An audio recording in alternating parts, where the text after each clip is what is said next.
આપણે પોતે કૃષ્ણા તો જોઈએ જ છે ને કે તું તને પોતાને નહીં ઓળખતો. ખરેખર આપણે બધા આપણે પોતાને નહીં ઓળખતા.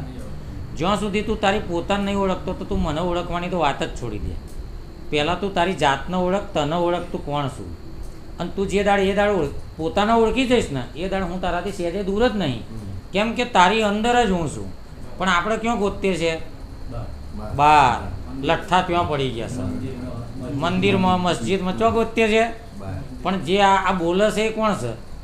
પણ તમારે એનો અભ્યાસ કરવો પડે. 7 ચક્રો મૂક્યા છે શરીરમાં, એક પણ એક્ટિવ થઈ જાય ને તો તમે ભગવાન થઈ જાઓ. તમારા શિવપુરાણ વોક બંધ કરીને વાંચો તમે. કેમ કે જેમ શંકરના ત્રીજું નેત્ર કેમ બતાવ્યું? આ આજ્ઞા ચક્ર છે આપણું. સમજો, આપણે બધાનો ક્ષમતા આપણે લલાટણી એટલે જ કરીએ કે જાગૃત થાય, પણ મરીએ તો સુધી જાગૃત થતું. કેમ કે આપણે કરતા જ નહીં. આપણે ક્યાં અટવાયેલા છે? માયામાં. આપણને બૈરો, રૂપિયા, બંગલો, ગાડીઓ બધું દેખાય છે, પણ આપણે વાસ્તવિક આપણે પોતાને જોતા. આ બધા સુખમાં આપણે આપણી જાતને નહીં જોતા. કહેવાનો મિનિંગ આ છે.